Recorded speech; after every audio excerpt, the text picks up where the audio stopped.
Hello，大家好，歡迎嚟到 JY 鬼故事，我係 Justin。咁今次咧就係一個咧就係夜間保安員嘅大合集，咁咧就會有啲新嘅故事啦，同埋咧亦都會咧將之前咧因為咧俾 YouTube 停台嘅時候咧下咗架嘅保安員故事咧加翻上去嘅。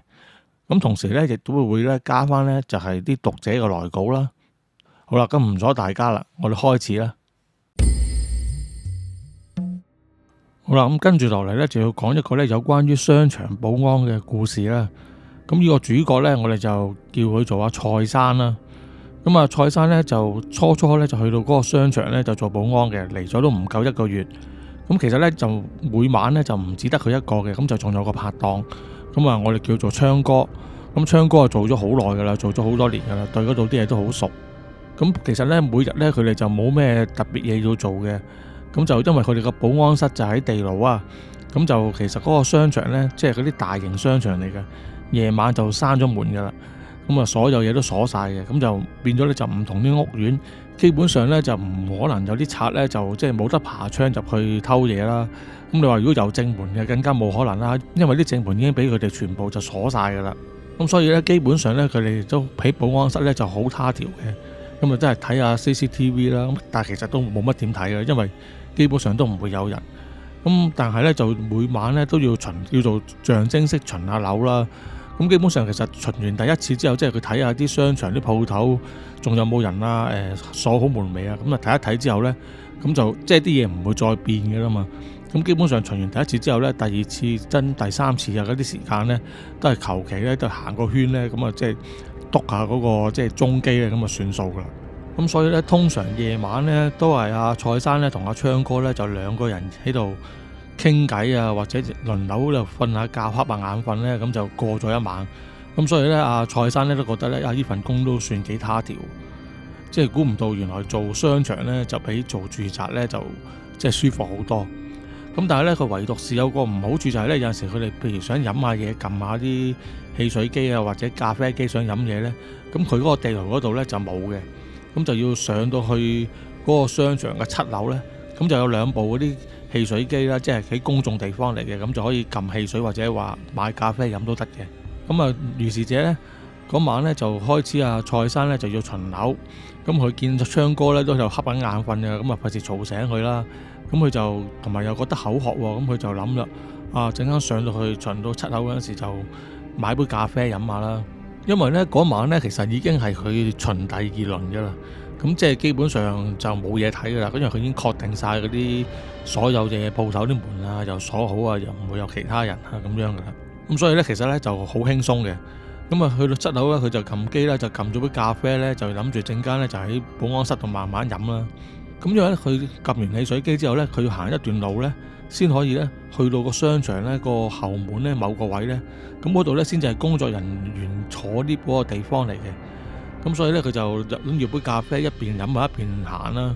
咁點知咧當佢行嘅時候咧，突然之間咧佢就發覺咧有啲高踭鞋嗰啲 cock cock cock 嗰啲聲咧，就喺後邊咧跟住佢。咁啊蔡生係奇怪啦，咁明明冇人噶嘛。咁於是乎咧，佢見啲聲跟咗一輪之後咧，佢就停低腳步。但係當佢一停低腳步嘅時候咧，佢啲 cock cock 聲咧又跟住佢停低喎，又冇咗喎。咁就話蔡生就擰轉頭望啦。咁點知咧佢就見唔到任何嘢嘅，即係冇人跟住佢嘅。咁佢再望一望四周圍都冇啊，即係其他位都冇人喎，係咪自己聽錯咧？咁啊算啦，咁佢就繼續再轉翻身，咁啊繼續向住個即係後樓梯嗰個方向走去啦。點知咧佢一度行嘅時候，再起步嘅時候咧，又聽到啲高踭鞋嗰啲 cock cock 聲咧，就跟住佢。即係佢行嘅時候，佢就跟住佢行；如果佢停嘅時候咧，就跟住佢停。咁啊，如是者咁嘅情況咧，都發生咗咧3、4次啦。咁去到呢一剎那咧，即係阿蔡生都肯定自己唔係聽錯啦。咁佢就已經覺得咧有啲奇怪嘅。咁但係其實你咁大個商場咁空曠，咁又唔係真係咁恐怖嘅啫。咁佢又覺得。就算係有啲咩邪嘢都照計唔關自己事啩。咁佢最初個心咧就唔係太驚嘅，但係當嗰啲高踭鞋啲聲咧跟咗佢幾次之後咧，佢就已經開始咧覺得有啲唔妥，個心就開始咧已經有啲驚啦。因為其實阿蔡生就唔係咁大膽嘅，所以咧其實佢揀工咧佢都要揀到做夜晚咧都要有拍檔嗰啲佢先做噶啦。咁啊，但係嚟到呢個商場之後就見即係夜晚都空曠啊，各樣都唔係太恐怖啊，咁所以咧佢先至放心做落去嘅啫。咁好啦，咁啊於是即係俾啲高踭鞋聲咧繼續跟啦。咁佢就開始咧就有啲驚，咁所以咧佢就開始咧加快腳步咧，就諗住走去嗰個搭 lift 嗰個位啦。咁點知咧，當佢加快腳步嘅時候咧，啲高踭鞋聲咧又跟住佢一樣咧，就加快咗腳步。咁啊，蔡生就諗啦，而家唔好理啦，嗱嗱聲搭 lift 落翻去樓下保安室度坐算數啦。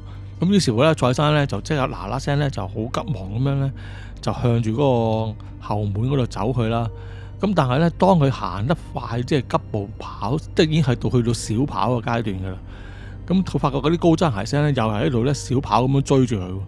之後咧，阿蔡生就推開咗嗰啲防煙門啦，之後就去到嗰度 lift 嗰度，之後就撳 lift 啦。咁個 lift 咧就正常地咧就喺地牢嗰度嚟嘅。咁呢個時候咧就開始咧慢慢咧就個 lift 就上嚟啦。咁佢呢個時候咧佢就雖然停咗步啊，但係咧佢竟然咧就聽到啲高踭鞋聲咧就繼續喺度響，仲要咧係由遠處咧向住佢嗰個方向咧咁樣跟住埋去。咁嗰陣時阿蔡生咧就好心急啦，就希望部 lift 快啲上嚟啦，就搏命喺度撳嗰個 lift 掣啦。即係雖然其實咁做係冇用嘅，咁但係都因為驚啊嘛，咁佢一邊狂撳 lift 掣咧，一邊又望下個防煙門外邊，究竟有冇人啦？但係就真係乜都見唔到喎。但係嗰啲高踭鞋聲咧真係越嚟越逼近。咁啊，收尾就啲高踭鞋聲咧就直情咧就差唔多咧，佢聽到越嚟越響，即係基本上就到佢面前咁滯噶啦。咁就喺呢個時候咧，叮一聲，咁個 lift 咧就啱啱嚟到。之後阿蔡生就諗呢次真係有救啊！之後唔理咁多咧，就嗱嗱聲咧就入咗部 lift 裏邊啦。之後咧，當佢閂 lift 門嘅時候咧，其實咧都仲係聽到咧嗰啲高踭鞋咧走過嚟嗰啲聲嘅。咁其實嗰陣時已經差唔多咧，就走到埋去嗰個後樓梯嗰度啦。咁但係咧就啱啱佢就即係閂咗 lift 門，咁啊 lift 就咁向翻保安室即係地牢嗰度落啦。咁佢先至咧鬆一口氣。咁啊，正喺阿蔡生咧諗住咧都算啦，都冇事嘅時候咧，就突然之間咧，咁個 lift 咧就去到4樓，成個 lift 咧 lift 身咧就突然之間咧就震咗一震。之後咧個 lift 咧由向下咧無端端咧又向翻上面行。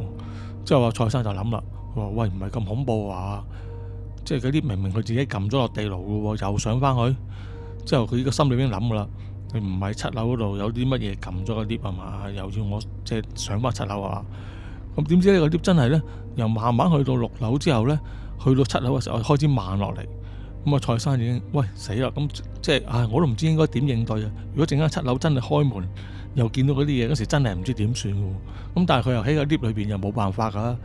咁就佢就試下咧，就撳嗰 lift，再撳下個地牢個掣。咁佢就試下睇下可唔可以改變嗰 lift，令到佢唔好上去啦。咁但係其實都冇用。咁佢點知佢就去到7樓，叮一聲，個 lift 去到7樓就停咗啦。咁道門一開嘅時候咧，其實阿蔡生已經驚啦，佢就已經唔夠膽望住道門啦，佢就將自己咧攝埋咗咧喺嗰個按鈕嗰個位咧，就孭埋咗咁啊，就等門外邊咧見唔到佢咁樣。咁就佢就等啦，開咗道門睇下發生咩事啦。但係隻手咧就開始咧已經輕輕力咁樣咧，又搏命撳翻地牢嗰個掣同埋閂門嗰個掣噶啦。咁道門開咗之後咧，其實又冇乜怪事喎。又聽唔到啲高踭鞋嘅聲喎，咁於是乎咧，蔡生咧就伸個頭喺個出嗰啲門望一望，睇下出邊咩事啦。咁其實佢唔係伸晒成個頭，應該係話伸隻眼嘅啫，因為佢都好驚。咁點知咧就係見到咧喺佢離佢 lift 門冇幾遠嘅地方咧，即係1-2步嘅地方咧，有對紅色嘅高踭鞋咧就擺得好整齊咁咧，對住部 lift 門放咗喺地下嗰度嚟。咁之後話蔡生一睇佢話：哇，大佬唔係真係咁邪係嘛？咁啊之後佢又都算啦，縮翻埋去嗰個即係嗰個撳掣嗰個把嗰度咧，即係搏命就係咁死命咁撳嗰個閂門掣同埋即係地牢嗰個掣啦。咁跟住咧個 lift 咧就開始咧亦都閂翻道門啦，咁就向下咁樣就落翻去地牢嗰度。咁一路上都再冇特別事發生嘅啦。咁嗰陣時阿蔡生就即係先至鬆一口氣啦。咁啊，當阿蔡生咧翻到地牢嘅時候咧，就嗱嗱聲行翻去保安室度咧就拍醒佢，即係已經瞌着咗嗰個阿昌哥啦。之後咧，佢就將成件事咧同阿昌哥講。咁其實咧，佢開頭講嘅時候咧，阿昌哥又瞓得朦朦朧朧，又未醒啊嘛。咁阿昌哥都話咧：我呢個商場做咗咁耐都冇嘢，你係咪疑心生暗鬼啊？咁啊，蔡生就話唔係啦，咁就即係繼續講落去啦。當阿昌哥咧，即係都唔係咁耐煩嘅時候，聽到佢話收尾上 lift 去到見到有對紅色高踭鞋嗰一段嘅時候咧，阿昌哥咧突然之間成個人咧就醒咗上嚟。咁之後佢話唔係咁邪係嘛？咁啊之後阿蔡生見到阿昌哥咁樣講，就覺得奇怪，咁問阿昌哥：喂，昌哥咩事啊？係咪有啲咩特別事發生啊？之後阿昌哥就話：咁樣咁奇怪？佢話得嗱，我而家同你一齊上去。睇下嗰個即係嗰對紅色嘅高踭鞋係咪仲喺7樓嗰啲口嗰度嚟？咁於是乎咧，阿蔡生同阿昌哥咧就兩個咧一齊咧就再搭 lift 咧就上翻上邊啦。咁啊，其實嗰時蔡生咧都唔係好想上去噶啦。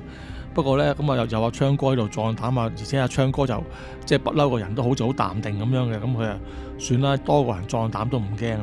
咁當佢哋去到7樓嘅時候咧，一棟 lift 門一開。咁佢兩個人同一時間望向 lift 門前面個地下，咁點知咧就乜都冇，即係嗰對紅色高踭鞋咧就唔見咗。咁呢個時候咧，佢兩個人咧都唞一啖氣。咁之後阿昌哥就揾隻手咧就撳住到 lift 門，之後就伸個頭出去睇下四周圍個走廊啦。咁發覺都係冇嘅，冇嘢嘅，即係冇咩紅色高踭鞋嗰啲嘢出現。咁啊之後阿昌哥就伸翻入嚟個 lift 度啦，之後就同阿蔡生講：佢話咁啊，即係冇嘢啦。咁我哋落翻去先啦。咁於是乎咧，兩個人咧就坐 lift 咧一齊就落翻去啦。之後就翻保安室。咁翻到保安室之後咧，阿昌哥都冇再瞌眼瞓啦。之後就心咧就同阿蔡生講啦，佢話：頭先你真係見到有對紅色高踭鞋？咁之後阿蔡生話：係啊，好肯定見到啊。咁之後阿昌哥就話：佢話咁樣啊。佢話嗱，咁你聽日收咗工之後咧，聽朝咧你就即係揾啲廟去拜一拜啦。佢話其實呢單嘢咧都有啲邪嘅。之後阿昌哥咧就慢慢講啦。佢話其實咧呢件事咧就有段故嘅。咁之後阿昌哥就講啦。佢話其實咁嘅。佢話幾年前呢，呢個商場咧就曾經咧就有個女人咧，咁啊由個商場7樓咧就向下跳咗落去輕生。咁收尾咧就即係梗係走咗啦。即係咁佢跳嗰陣時咧，着咗條紅色嗰啲連身裙，就着埋對紅鞋咁樣嘅。咁就佢就先除咗隻紅色嘅高踭鞋之後咧，咁就先至跳落去嘅。即係咁收尾件事發生咗之後咧，咁就好多人嚟到啦，救護啊、警察啊，全部都嚟齊啦，消防嗰啲。咁收尾咧，佢哋就即係當普通一單嗰啲輕生案咁處理啦。咁亦都冇特別嘢發生嘅。咁但係咧奇怪嘅就係咧，因為佢哋當時啲人見到話佢除咗隻紅色高踭鞋噶嘛，咁啲警察諗住當佢想攞翻去當係即係遺物或者證物都好啦。咁就要即係呢啲手續上係要即係帶翻去嘅。但係咧咁啊上到去咧就去翻去跳嗰個位咧就唔見嗰對紅色嘅高踭鞋。之後佢哋收尾咧再四圍揾咧，揾嚟揾去咧都揾唔到。咁之後阿昌哥就講啦，佢話而家咁樣俾你見到咧，就即係唔知同嗰件事有冇關啊。咁話可能你都當黑啦，咁啊所以你聽日都最好咧就拜一拜啦。咁之後咧佢哋收尾嗰晚咧就兩個咧去巡樓嘅時候咧就決定咧就唔再單獨上去，咁就兩個人咧一齊行咧就去即係去撳嗰啲鐘掣啦，即係要因為佢哋要撳咗嗰個鐘掣有記錄咧先得噶嘛，唔可以唔巡噶嘛。咁唔知係咪因為咧佢哋收尾再巡嘅時候咧都係兩個人一齊嘅關係啦，咁就咧大家咧都唔會再聽到啲咩高踭鞋聲啊嗰啲咁嘅怪事發生。咁而嗰晚咧就咁過咗去。之後咧，阿蔡生啊真係去即係入廟拜一拜神啦。咁而佢拜完之後再翻工咧，亦都再冇怪事發生。但係自此之後咧，咁佢每次巡到7樓嘅時候咧，都唔會再係慢慢行，而係咧好似啲人咧短跑咁樣嗱嗱聲咧走去咧，就即係篤咗嗰個鐘位之後咧，就嗱嗱聲離開啦。嗱，咁今次咧個主角咧就叫做阿傑。咁阿傑咧，佢主要咧都係做一個替更嘅保安員嚟嘅，咁即係佢冇穩定話幫邊一度做嘅，咁主要咧就係咧邊度有人放假咧，佢就專做替假嘅啫。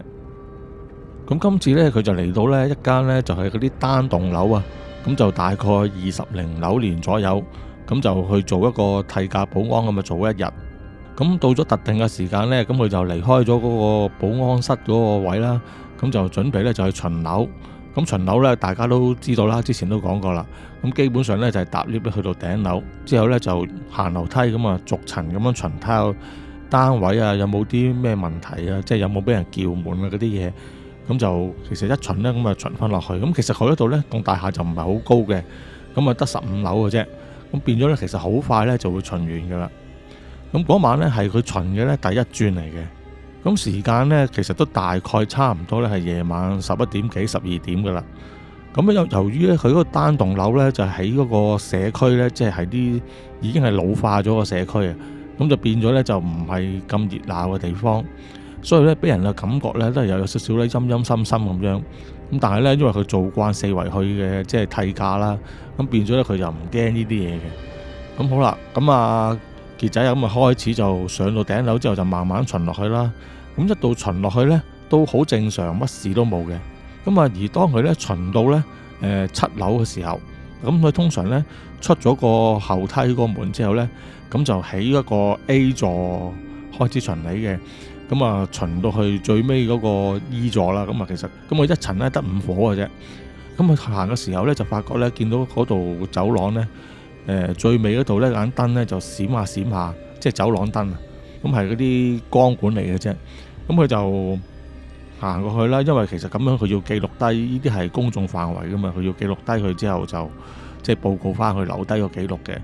咁佢就行埋去睇，咁咧點知咧佢行下咧就發覺咧嗰個 E 座嘅單位咧就除咗閃燈之外咧，咁啊發覺咧佢門口咧個土地咧就揾張紅紙包住咗。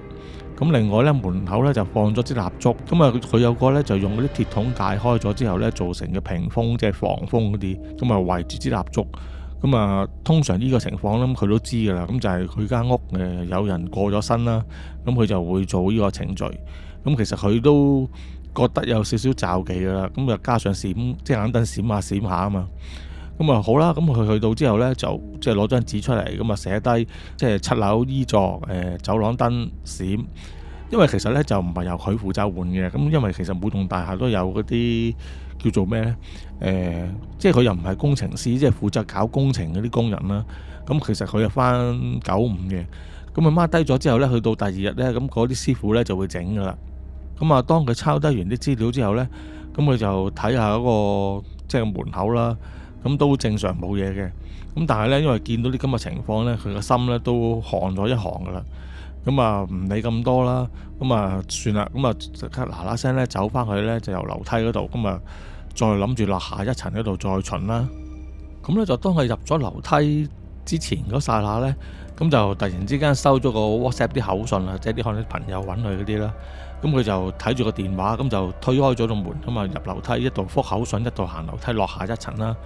咁當佢咧落到下一層啊，即係6樓啦，諗住推開嗰度防煙門嘅時候咧，突然之間咧佢就發覺咧道門咧開唔到啊。咁佢啊即係嗰陣時奇怪啦，咁就放低部手機就唔再搞啦。佢就咦點解開唔到嘅？即係防煙門冇得鎖嘅喎，但係咧佢就搖下搖下，發覺道門咧都仲係喐唔到。咁佢又奇怪啦。咁啊成棟樓都好地地，咁點解佢零零舍舍嗰道門開唔到嘅咧？咁樣佢變咗就巡唔到6樓，咁就都好麻煩嘅喎。咁但係咧佢就即係喺度門度搞咗一輪啦，但係就真係開唔到。咁佢都喺個防煙門嗰個窗嗰度裝出去嘅，睇下會唔會有啲人攝咗啲嘢喺度啊，或者擺咗啲嘢喺度咧就阻住咗佢啦。咁點知咧都係冇嘅。咁之後佢就諗啦，咁奇怪嘅。不過心尾佢就諗，咁算啦，我都係替價，巡少一層就巡少一層啦。咁啊諗住落5樓之後再去巡啦。咁於是乎佢就繼續行樓梯落去啦。咁當佢落到5樓嘅時候呢，佢就試下推開道防煙門啦，諗住就即係巡5樓啦。咁點知一推嘅時候呢，道防煙門呢又係咧開唔到喎。咁啊就喺呢個時候呢，咁即係佢個心就開始抱怨啦，即係話呢度咩大廈嚟㗎？即係啲防煙門咁樣嘅，即係咁唔正常嘅。咁算啦，咁佢諗住都再落一層，咁啊繼續啦。點知呢，佢落完到樓下之後呢，佢一睇就發覺，咦？點解到樓梯寫都係5樓嘅？頭先佢明明即係佢由5樓落嚟嘅喎，咁而家又佢變翻5樓，咁佢又奇怪，明明佢肯定係自己行咗一層噶嘛，咁佢又奇怪啦。咁啊，拱下道門又係開唔到嘅，即係喺呢剎那開始呢，其實佢就覺得有啲唔妥噶啦。即係佢由5樓落樓梯，落到下一層應該係4樓噶嘛，咁但係呢都係5樓，之後佢又奇怪啦。咁之後就試下又拱下到防煙門啦，又係開唔到喎。咁呢個時候呢，其實佢個心呢就已經開始有啲慌噶啦。佢話：唔係有啲咩古靈精怪嘢係嘛？咁啊算啦，咁啊繼續再落一層睇下咩情況啦。咁好啦，咁當佢就再落一層之後呢，點知一睇又係5樓喎，之後再拱下到防煙門呢，又係開唔到喎。即係佢話有冇搞錯啊咁樣。之後呢，佢就連跑咗幾層，結果呢個情況呢都係一樣。咁佢心呢就開始慌啦。咁佢就向下跑唔得，因為試下向上跑啦。咁佢就嗱嗱聲咧向上跑翻一層。咁佢向上跑嘅時候呢，佢就見到嗰個層數呢，終於唔同咗啦。咁啊即係寫住6樓啦。咁之後佢就想推開個防煙門啦。咁點知呢又係推唔開。之後6樓推唔開啦。之後佢話咁奇怪，係咪之前7樓嗰度有啲事做得唔好呢？咁但係其實冇啊，佢都係行過啫，但係都唔理啦。咁啊試下就走上一層睇下咩情況啦。點知呢，佢走上一層之後呢，佢一睇呢又嚇一跳，嗰度呢又係6樓。咁即係話呢，佢而家呢喺5樓同6樓之間嘅樓梯嗰度呢就封死咗，即係 loop 死咗喺度。咁佢好奇怪啦，即係話喂，呢啲係咪鬼揞眼呢？佢就開始驚。咁於是乎呢，佢就來來回回呢喺5、6樓之間呢有上有落。咁睇下幾時咧可以即係衝破咗嗰個結界咧，就走翻出去啦。咁點知咧走咗咧，咁佢自己咧都覺得咧大概都走咗成半個鐘，但係咧都係咧就永遠咧上去咧就係6樓，你個樓梯向下行咧就係5樓，無論你行幾多層咧向下咧都係5樓噶啦。咁你向上行幾多層咧都係6樓噶啦。咁佢又奇怪啦。咁於是乎咧佢就已經開始咧就個人越嚟越急啦，就行嚟行去，咁個人都辛苦噶嘛，你消耗體力噶嘛。咁開始佢覺得睇嘢咧都開始有啲模糊。咁於是乎咧，佢就收尾咧就係直情咧就喺5樓同6樓之間嗰個梯間咧就坐咗喺樓梯嗰度咧就唞一唞先。咁佢一度唞氣嘅時候咧，咁路就諗住拎個電話出嚟睇下可唔可以即係揾人嚟幫手定係點樣啦。咁點知咧佢一睇個電話咧冇信號喎。佢話有冇搞錯啊？頭先我仲覆緊 WhatsApp 嘅喎，點解而家就冇信號嘅？咁之後佢就試過唔同方法啦，就即係熄咗個飛行模式，又再開過或者再重新開過部機，但係咧都係冇信號。咁佢就開始諗啦，死啦！而家喺個空間裏邊咁點算呢？咁由於咧咁佢上上落落咧都差唔多咧，即係走咗無數次，都行咗成半個鐘啦，所以咧基本上咧即係件制服咧個上衫咧都已經濕透晒啦。咁佢一度唞就一度諗。話咁樣死啦，唔係辦法喎。咁於是乎咧，佢就拎咗支煙出嚟喺度食咧，就諗住即係定一定驚先啦。咁但係其實咁樣就唔啱噶，先講明先。咁當阿傑咧食完支煙之後咧，咁佢就開始就諗啦，都因為佢已經冇晒辦法噶啦。咁佢咧就對住個空氣講啦，佢就話：佢話喂大佬嗱，其實我係嚟頂假嘅啫，我做一日就走噶啦。嗱，有咩地方如果冒犯咗你嘅咧，都同你講聲唔好意思，你真係唔好再玩我啦。因為我做埋今晚咧，我就唔係喺度做噶，咁你就高抬貴手，唔好玩我啦。咁於是乎咧，咁佢就繼續咧就企翻起身，咁就喺度諗住念經啦。但係佢又唔識念經喎，咁所以咧佢就只係咧一度咧就念住咧即係南無阿彌陀佛，南無阿彌陀佛咁樣就向下行啦。咁點知咧今次咧當佢向下行嘅時候咧，終於咧就見到咧就係4樓嚟，而且咧一開到防煙門咧就開到喎。咁佢嗱嗱先開到防煙門，就走翻出啲單位度先啦。咁呢個時候呢，佢就睇一睇，咁啲單位都全部正常嘅，即係都係4樓單位嚟嘅。咁佢就呢個時候呢，就開始呢，即係終於都舒一口氣啊，終於都脫離咗嗰個即係無端端俾人困住咗個情況。咁佢嗱嗱聲呢，就唔夠膽再行嗰條樓梯啦，之後就走咗去搭 lift。咁啊，餘下嗰啲樓呢，佢亦都冇再巡啦。咁佢就直接咧就搭 lift 咧落翻去自己地下嗰個保安室嗰度。咁啊，當佢落到保安室之後咧，咁啊睇一睇鐘啦，因為其實佢即係上上落落咁樣搞，即係又即係無限咁樣輪迴完之後咧，佢就諗住應該即係最得閒到半個鐘噶啦。咁其實再加埋收尾再落嚟啲時間咧，佢都懷疑自己應該起碼過咗9個字嘅。但係當佢咧去到保安室，即係睇翻個大鐘嘅時候，一睇咧，其實原來佢只係過咗10分鐘嘅啫。即係話咧，佢搞咧就搞咗咧，好似9個字咁，但係咧真實時間咧就只係過咗10分鐘。咁其實佢都唔知自己咩情況啦，都唔知係唔小心得罪咗啲嘢啊，定係自己當黑。咁就收尾成晚咧，佢就再冇去巡樓啦。因為其實正常嚟講咧，佢嗰晚咧一晚要巡大概4次樓左右嘅。咁但係其餘嗰啲時間咧，佢都唔再巡啦，淨係留喺保安室裏邊。咁而經過呢一次經歷之後咧，咁咧佢就再冇咧去依層大廈嗰度咧就做替價嗰啲替間啦。好啦，咁跟住落嚟咧就講一個有關於夜間保安嘅故事。咁個主角我哋就化名叫佢做阿強啦。咁其實阿強就都仲好後生嘅啫，佢都係20到尾30未夠嘅。咁但係因為咧佢已經失業咗半年啦，咁而佢本身啊學歷唔係太高啦，亦都話冇咩專業嘅技能啦。咁所以咧佢就諗咁不如我報一個保安課程，咁讀完之後都可以出嚟揾翻一份保安做啊。咁其實有穩定嘅收入應該都唔錯啊。咁於是乎咧，佢就坐言起行，真係走去讀咗一個保安嘅課程。當佢讀完個課程之後咧，亦都好順利咁咧，俾佢喺一個私人屋苑裏邊咧揾咗一份夜間保安嘅工作。咁其實做落咧，阿強覺得一切都滿意唔錯嘅。咁唯獨是一樣嘢就係要捱通宵咧，就令到佢有啲唔習慣。咁所以咧，阿強每晚咧，其實到2點3點之後咧，就開始個人佢覺得攰咧，都會瞌眼瞓嘅。咁其實阿強咧，佢本身都醒嘅，佢梗係唔會話明目張膽咁趴咗喺嗰張保安台嗰個座頭嗰度瞓啦。因為如果咁樣的話咧，正係俾人一睇咧就知你瞌眼瞓，咁好大鑊噶嘛。咁佢咧就反而咧就係挨喺張保安凳度，翹埋雙手，個頭微微耷低，孭埋眼咁樣就喺度瞌眼瞓。因為如果萬一有事咧，佢都可以有得搏，可以話我啱諗緊嘢啫，咁樣可以同人講啊嘛。咁佢就維持呢個姿勢咧，咁啊慢慢咁就瞓着咗。咁就突然之間咧，佢聽到咧咳咳兩聲。咁呢啲咳咳兩聲咧，就好似人敲佢嗰個保安崗位嗰個台面上面咁嘅聲。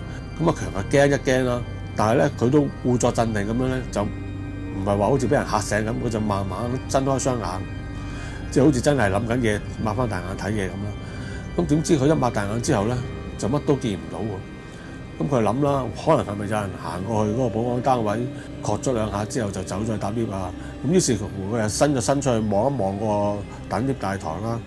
但係等 lift 大堂上面咧，亦都冇人喎，全部電梯咧都係停咗喺 G 字嗰度嘅。咁阿強就諗啦，咁可能其實確嗰兩聲咧，只不過係佢自己發夢嘅啫。咁佢就決定唔理佢啦。咁佢又繼續保持翻嗰個姿勢，繼續喺度瞌眼瞓啦。咁又喺佢瞓咗大概唔夠10分鐘嘅時間咧，突然之間咧，佢就聽到啪啪兩下，好似有人拍嗰個玻璃嗰個大門正門咁嘅聲。咁阿強就睜開大隻眼，就喺度諗啦，可能其實會唔會有住戶翻嚟唔記得帶匙卡要佢開門啊？咁佢又趌起身走去望一望個大門啦。點知個大門嗰度咧就冇喎，一個人都冇。咁佢再望一望個大堂四周圍，亦都見唔到有人。咁啊，強開始覺得有啲怪啦。咁但係因為始終都眼瞓啦，咁呢啲又唔係啲咩大件事，咁佢咧就算啦，咁啊繼續又坐翻低喺度，又喺度瞌眼瞓啦。但係咧，如是者咧，呢啲咁嘅怪聲咧，接二連三咁樣咧就發生，咁就拍咗大概有3-4次咁多。咁啊，強都不斷俾佢騷擾住咁樣喺度扎醒嘅。咁呢個時候嘅阿強咧開始就又有啲嬲，但係咧心裏邊咧又有啲驚，究竟唔知道發生咩事。所以咧，佢就決定咧就暫時唔好瞓住啦。佢就保持翻佢頭先瞌眼瞓嗰個姿勢，但係呢次咧佢就冇瞌埋雙眼，佢只係蒙你張眼咧，就啱啱好望到嗰個保安台嗰度嗰一堆閉路電視，咁佢就睇住自己四周圍嘅情況啦。咁由於咧其中有一個閉路電視嘅 cam 咧係 set 咗喺佢嗰個保安崗位後邊嘅天花度嘅，咁所以咧有個畫面咧其實可以睇到佢坐喺個保安單位同埋保安單位前邊少少範圍嘅影像係可以望清楚嘅。咁就喺阿強咁樣蒙起雙眼，等咗大概又係5分鐘左右啦。佢嗰個保安台上面咧又真係確又有兩聲喎。咁於是阿強咧好肯定就唔係自己聽錯啦。咁佢就擘大雙眼望一望個閉路電視。咁唔望咧就由自可，一望咧佢就嚇咗一跳。佢就經過閉路電視咧，見到咧有一個着住白色衫、長頭髮嘅女人企咗喺佢嗰個保安單位嘅前邊。咁之後阿強即刻抬高頭向前望一望啦，但係咧發覺自己保安單位前邊咧，咁啊發覺咧冇人喎，見唔到有人喺佢保安單位前邊啦。咁但係當佢咧又望翻去閉路電視度咧，但係嗰個女人咧原來仲喺度，而且咧嗰個女人咧仲慢慢烏低身，伸個頭埋喺阿強嗰度添。之後就喺呢個時候咧，阿強嘅耳仔邊咧突然之間咧就聽到一把女人聲同佢講：你係咪揾我？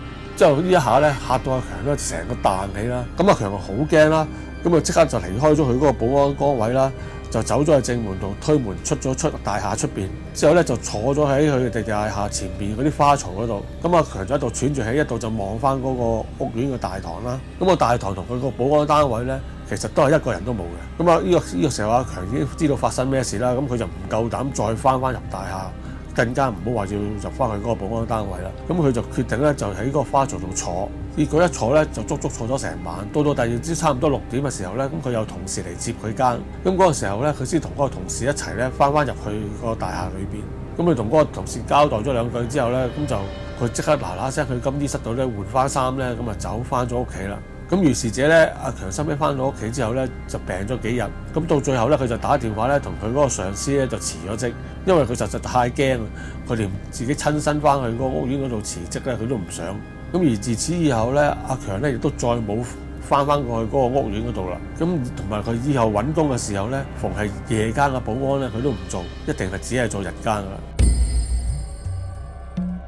好啦，咁跟住呢個故事咧，就係關於一個喺商業大廈做嘅夜間保安員嘅故事。咁我哋將呢個主角嘅就化名叫做阿 A 先啦。咁阿 A 咧，其實原本咧佢就做日間嘅。咁嗰棟大廈咧，因為都係一個旺區啦，咁同埋都係一間叫做有規模嘅商業大廈。咁所以日頭咧，其實就真係人來人往，非常之忙嘅。咁咧，深夜有一次咧，機緣巧合之下咧，本來佢哋就收6點就大家換更咁啦嘛。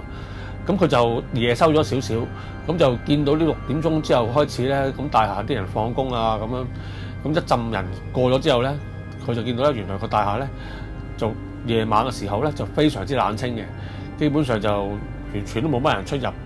咁佢心就諗啦，咦佢話可能做夜間會好過做日間喎。咁呢個念頭就喺嗰剎那喺佢心裏邊升起咗啦。咁佢試過咧，都翻工咧，同啲同事講嘅，佢都話啊，日間咁鬼死忙，如果可以調做夜間就好啦。咁之後咧，佢啲同事就同佢講啦，佢話夜間都未必好似你想象咁好嘅，你唔好咁諗咁多啦，繼續自己做翻日間算啦。阿基就話，我就唔理啦，如果有機會轉做夜間咧，我一定轉做夜間。咁佢啲同事咧就笑下，咁就冇理佢，冇答佢啦。咁收尾阿 A 咧再做多8個月至9個月到啦。咁真係夜間咧有個同事咧就離職喎，咁變咗咧夜間有個空位，咁啊 A 同啲阿頭講啦，咁啊順利咧，咁就變咗佢調咗去做夜間。咁啊 A 一做夜間嘅時候咧，咁的確一切咧都如佢所料，真係夜晚冇乜人出入啊，咁就基本上冇乜嘢做嘅，咁佢又可以喺嗰個保安嗰個崗位度可能睇下劇啊、食啊或者食下嘢啊，咁樣都冇人理佢嘅。咁唯獨是就係咧。佢夜間除咗要坐喺嗰個座頭嗰度之外咧，佢亦都要巡樓嘅。咁就巡樓嘅模式大概就係每次搭 lift 上到32樓啦，之後佢就會喺32樓篤一篤個鐘，咁佢咧就會跟住向下咧行樓梯咧，咁樣逐層樓咧咁去巡嘅。咁其實都冇乜特別嘅，主要都係譬如留意下啲室內啲辦公室度啲人有冇人喺度啊？如果有啲冇人嘅時候，有時候會睇下啲門鎖咗未啊？咁基本上都係做啲咁嘅嘢嘅啫。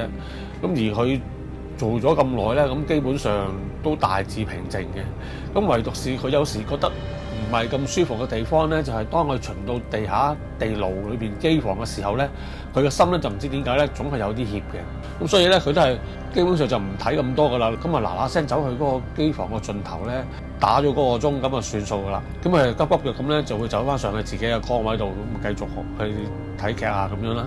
咁有一晚啦，如是者咧，阿 A 咧又到巡樓時間咯喎。咁佢啊搭 lift 啦，咁佢就入到 lift 就撳咗32樓，咁就一邊睇住部手機，咁就一邊等部機上啦。咁但係部升降機咧行咗冇幾耐咧，突然之間咧就停低咗喎。之後 A 就奇怪啦，咦其實冇咁快上到32樓嘅喎。咁佢望一望，咦而家 lift 去到12樓啫喎。咁就喺實啦，突然間叮一聲咧，嗰啲門咧就自己打開咗。咁由於佢哋嗰個大廈咧就有嗰個環保設計嗰個成分喺裏邊嘅，咁基本上夜晚嘅時候咧，啲走廊嘅燈咧就係剩翻1/3係開嘅啫，咁變咗其實都好昏暗嘅。咁啊 A 就望住條昏暗嘅走廊啦，咁就但係就冇乜特別發生。咁之後慢慢部 lift 嘭一聲，部 lift 門就閂翻埋啦。咁啊 lift 就冇諗啦，咁可能個啲線路突然之間壞咗啦，咁佢冇理啊，咁啊繼續喺度睇電話，咁樣喺度睇劇啦。咁但係過咗幾秒之後咧，阿 A 咧就覺得有啲奇怪喎。因為如果大家坐 lift 都知道啦，嗰 lift 向上行同向下行，你個人嗰個重力嗰個感覺係唔同噶嘛。咁啊啲阿 A 咧其實明明係嗰 lift 係上緊噶嘛，要上32樓噶嘛。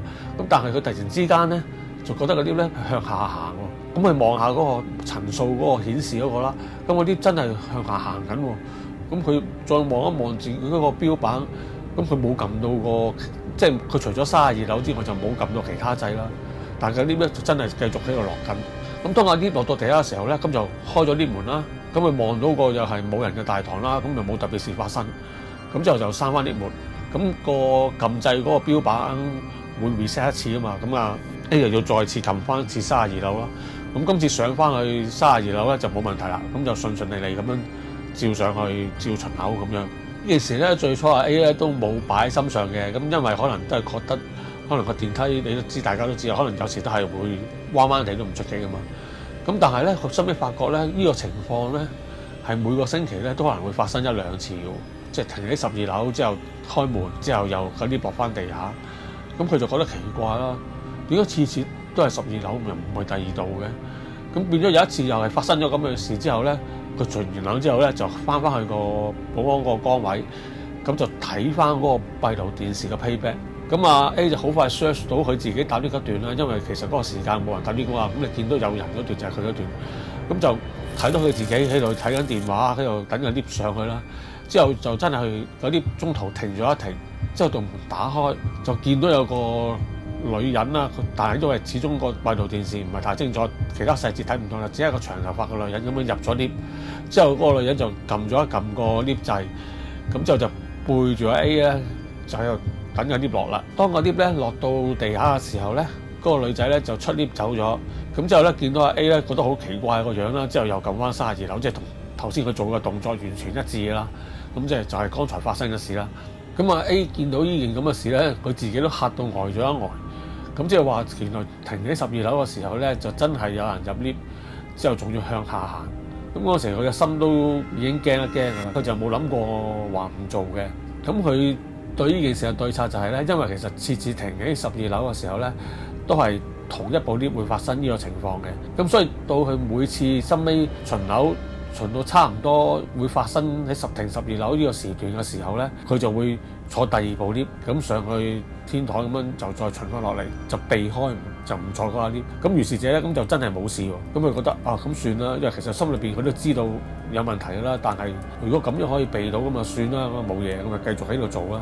咁收尾咧就發生咗另外一件事喎，就係即係喺 Covid 期間咧，你知而家啲大廈通常喺個入口嗰度都會 set 咗啲溫度探測器，即係每個人行過體溫係幾多，咁會顯示出嚟噶嘛。咁其實呢個通常咁你日頭嗰時就開啫，夜晚咧基本上咁夜間個同事應該就熄咗佢，咁你就唔好嘥電啦。咁有一晚咧，阿 A 咧就醒起喎，佢話：係喎，未熄個溫度探測器添。咁之後佢又碌張凳過去保安崗位另外一邊，諗住熄咗個掣佢啦。咁點知咧佢就見到咧嗰個溫度探測器裏邊咧有好多人影咧喺度行嚟行去喎。咁之後佢望一望翻去上邊，發覺咦唔係喎，咩人都冇喎。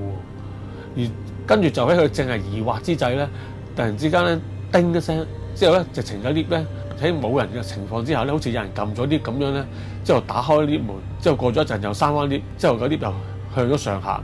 咁啊 A 咧就好驚啦，嗱聲就首先第一件事就熄咗個溫度計，即係眼不見為乾淨，直情就唔睇啦先啦。咁佢之後成晚都好驚啦。咁之後咧佢就做錯一件咧就都幾錯嘅事，佢就係即喺個電話度咧劇都唔睇啦，佢就開咗個啲佛經 app 出嚟咧，就喺度播佛經。咁但係如果大家睇開靈異節目嘅人都知道啦，其實你越播佛經咧，咁嗰啲嘢咧，其實佢會中意噶嘛，佢係想會嚟聽噶嘛，咁就越衰啦。不過就阿 A 嗰晚就叫做 OK 啦，佢雖然係播緊佛經，咁但係都冇其他古靈精怪嘅事發生，咁都叫做順利度過嗰一晚啦。但係咧，因為由於咧做夜間咧，實在係太多怪事啊，咁話 A 收尾咧都係做咗一輪之後咧，就同佢上面講話，其實都想做翻日間嘅。咁佢就同佢上面講啦，佢話其實佢想調翻上去做日間啦。咁但係佢日間嗰時就 full 咗喎，咁啊就冇位喎。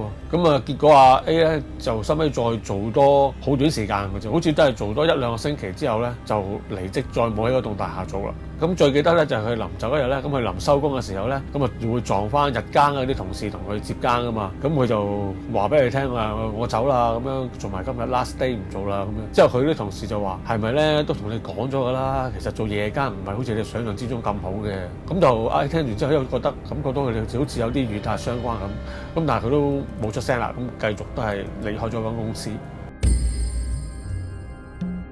好啦，咁跟住嚟講呢個故事咧，又係關於一個夜間保安員嘅故事嘅。咁今次個地點咧，詳細個地址就唔講啦。咁就喺金鐘區啦。咁嗰位保安員，咁我哋今次就叫佢做阿 B 先啦。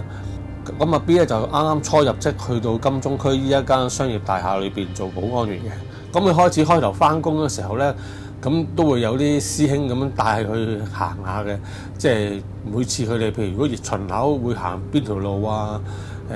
大概應該點行法啊？之後又點樣可以入邊度有啲卡鐘要做啊？咁都會教一教佢。咁但係當佢哋兩個人嗰時，佢師兄帶住佢行嘅時候咧，就落到地庫停車場啦。咁其實嗰陣時咧，因為已經係收咗工嘅時間，夜晚啦，咁就其實冇乜車牌喺度嘅啫。其實有幾架車係唔知點解會放咗喺度，咁樣擺咗喺度俾人揸走嘅。咁個師兄咧帶住阿 B 行嗰個停車場嘅時候咧，突然之間佢就打咗個冷震，之後佢就問一問阿 B，佢話：你覺唔覺得咧呢度咧好似會有啲寒寒地咁樣嘅？咁阿 B 又話：都冇啊，都冇乜特別啦。咁佢嗰個前輩咁就話：咁啊，咁覺得冇嘢啊，咁唔緊要啦，咁繼續行啦。咁其實咧，咁阿 B 咧其實係有一個秘密咧，佢一直都冇同佢啲同事講嘅，就係阿 B 咧其實佢係有陰陽眼嘅。咁啊，如是者咁嗰個師兄就繼續帶住阿 B 去行嗰個停車場啦。當佢哋就嚟巡完個停車場之後咧，佢哋嗰個師兄又停低咗腳步，問一問阿 B， 佢話：你聽唔聽到咧？好似有啲哐哐聲，即係啲金屬細細聲敲打聲音啊！咁啊 B 就望住師兄，又望一望後邊，佢話：冇啊，冇嘢啊！可能係係咪啲水管啊、水喉嗰啲聲啊？咁之後佢師兄就話：可能係啦。佢話呢度成日都係咁噶，唔知點解每次巡咧，耐唔中就會聽到呢啲聲噶啦。不過到你做嗰時候，所以你都唔使理佢噶啦。咁個師兄同阿 B 講完之後咧，咁就繼續帶佢遊埋其他唔同嘅樓層啊，要巡邏嘅位置啊，咁介紹俾佢聽啦。咁之後咧，當佢兩個巡完之後，翻去保安室之後咧，咁阿 B 咧就同佢師兄講啦。佢話：師兄啊，你頭先講話好寒嗰個位，同埋聽到有啲撞擊聲個位咧，就其實有啲嘢嘅。個師兄就話：好似有啲奇怪咁問啦，係咩啊？佢話：嗱，我講出嚟你又唔好驚，我唔知你信唔信啦。其實我由細到大咧都有陰陽眼嘅。咁佢師兄就話：吓？係咪真㗎？之後阿 B 繼續講啦。佢話其實咧喺嗰個停車場咧，我哋一入去入口裏邊，見到第一埲牆裏邊咧，佢就見到咧有一個半個身嘅日本兵咧，佢就貼住咗喺嗰埲牆度，即係佢上半身咧就喺出邊嘅，但係下半身咧就穿咗喺埲牆度，就睇唔到嘅。咁佢咧就唔知點解不停咧就攞佢把武士刀嘅刀柄咧嚟哼隔離嗰個車嗰個車身，所以咧就發出咗嗰啲咁嘅哐哐嗰啲細細聲嗰啲聲啦。咁啊師兄就話啦：你係咪㗎？你唔好喺度亂作古仔喎！話你呢度都係唔好搞咁多嘢啦。嗱，你正正經經咁樣做，唔好隨我聽咗就算啦。你唔好同第二個講添嘛。如果唔係陣間一係就嚇親人，如果再啲人報上去啊，陣間分分鐘你冇得撈喎。咁就阿 B 有啲無奈啦。咁佢話：咁你即係唔信就算啦，好啦，咁冇問題啦，我唔會同人講㗎啦。咁樣答翻佢就算啦。咁跟住第二日開始咧，阿 B 就正式咧就唔使個師兄帶住，就開始自己要去巡更㗎啦。咁當佢行到停車場嘅時候咧，佢眼尾咧又睄到嗰個得半個身嘅日本兵。咁佢就唔理啦，佢就繼續行啦。之後咧，佢就突然之間聽到後邊有把聲傳去耳仔。其實佢呢個佢就覺得話唔係話完全真係聽到，而係一種好似交感咁種嗰個感覺嚟嘅。聽到嗰個後邊嗰個日本兵同佢講：你係咪見到我啊？你係咪見到我？咁啊 B 初就係佢，因為佢已經係有陰陽眼，都慣即係見慣見熟㗎啦。咁佢都通常都係唔理呢啲嘢，咁啊繼續行啦。之後嗰個日本兵就同我講啦：佢話我知你係見到我嘅，你可唔可以幫下我啊？咁呢個時候咧，阿 B 就停低咗腳步，轉身望一望嗰個日本兵，之後嗰個日本兵咧就同佢講，佢話其實我都唔知點解自己咧會困咗喺呢個停車場呢個位㗎，我咧就冇法子咧喺場裏邊咧走翻出嚟，咁所以咧每逢有車如果泊喺我隔離咧，我都會盡量作啲聲音，睇下你哋有冇人可以發現到我，之後幫我離開呢度。咁阿 B 聽完之後咧就諗一諗，因為其實阿 B 佢由細到大有陰陽眼，佢都好多時都會遇到有啲靈體揾佢求助嘅經驗嘅。咁但係其實佢本身佢又唔係啲咩師傅啊，冇學過法啦。咁通常咧佢都唔會話應承佢哋或者答應佢哋點樣幫忙啊嗰啲嘢嘅，因為實際嚟講咧佢亦都真係冇呢個能力。所以阿 B 咧收尾聽到呢度咧，咁佢就唔再理嗰個日本兵嗰個鬼魂啦，咁佢就轉身咧就繼續去巡邏。自此呢一次同嗰個日本兵交咗感之後咧，阿 B 每次巡邏呢個停車場嘅時候咧，都會聽到個日本兵同佢講可唔可以幫我，可唔可以幫我咁樣。但係咧佢都係唔會理佢，繼續掂行掂過咁就算數噶啦。呢個咧就係有關一個夜間保安員夜晚巡停車場嘅故事啦。好啦，咁跟住嚟呢個故事呢，就係讀者投稿嘅，咁就係來自新加坡嘅 Candice 嘅投稿。咁故事呢，就係講翻呢，佢讀大專嘅時候呢，發生喺一個同學身上嘅故事嚟嘅。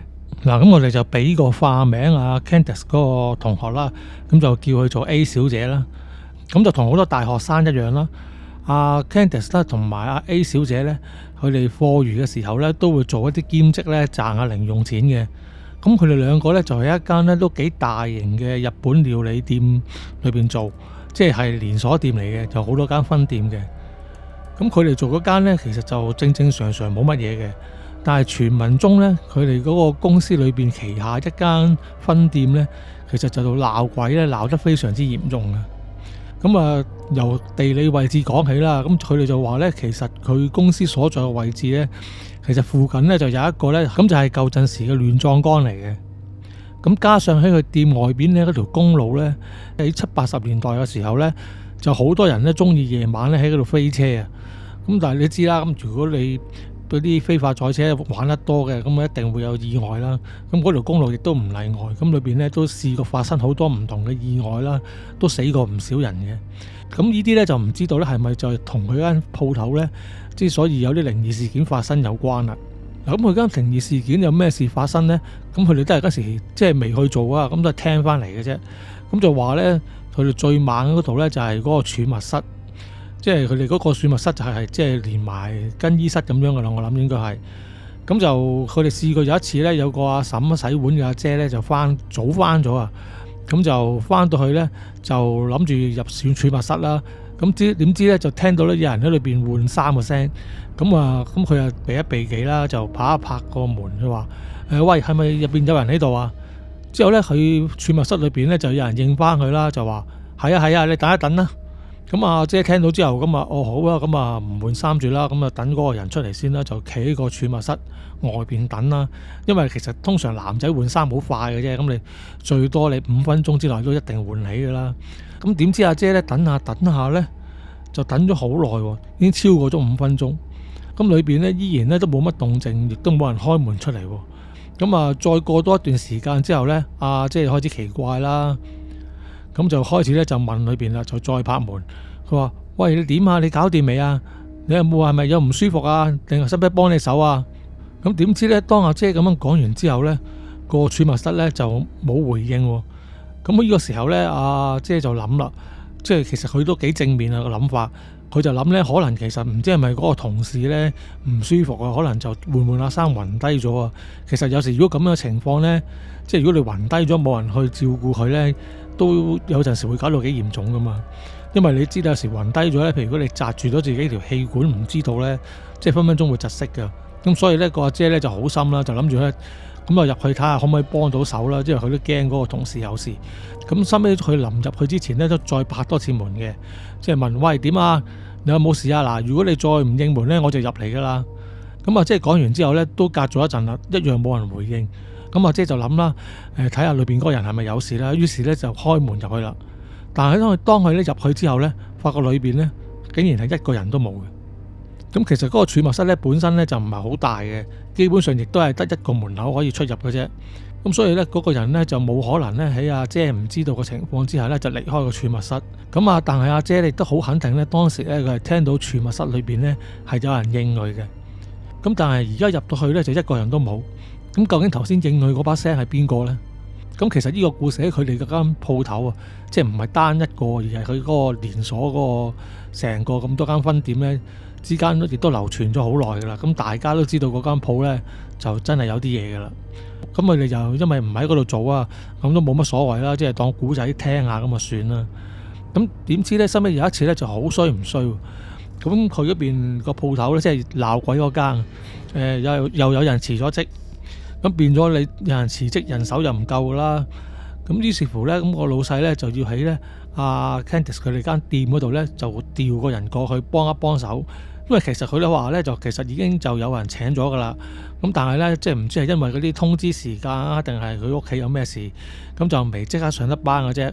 咁基本上咧就係頂佢1個星期左右咧，咁佢就可以翻到工噶啦。咁當佢問到其實邊個願意自己過去嘅時候咧，咁其實成間店啲同事個個都耍手擰頭啦，即係冇人肯制啦，因為大家都知道嗰間店嘅背景噶嘛。咁之後收尾冇計啦，咁老細見冇人肯制，咁之後咧佢就點咗咧阿 A 小姐啦。因為阿 A 小姐個人咧平時咧都係嗰啲開朗啲嘅人嚟嘅，變咗呢個人係好陽光正面、好正氣咁樣。咁亦都見佢平時咧亦都好似唔係話好驚呢啲嘢。咁所以咧個老細咧就揀咗阿 A 小姐咧就過去嗰邊鋪頭咧就幫一陣手。咁其實嗰陣時咧阿 Candice 咧都戥阿 A 小姐擔心嘅。咁但係咧阿 A 小姐咧反而又冇乜嘢喎。即係佢都處之泰然，就過去1個星期就過去1個星期啦，冇乜所謂啦。咁好啦，咁當阿 A 小姐收尾真係過咗嗰邊翻工啦。咁當佢第一日去到嗰間鋪頭嘅時候咧，嗰間鋪頭嗰個經理即係嗰個店長咧已經同佢講，佢話嗱個儲物室呢度咧就如果你冇乜事咧，你就唔好入嚟啊休息，即係你淨係擺低啲嘢換衫就算啦。如果你話想唞下剩啊，咁啊唔好入嚟儲物室呢度。你要唞咧就喺出邊嗰啲台凳嗰度唞。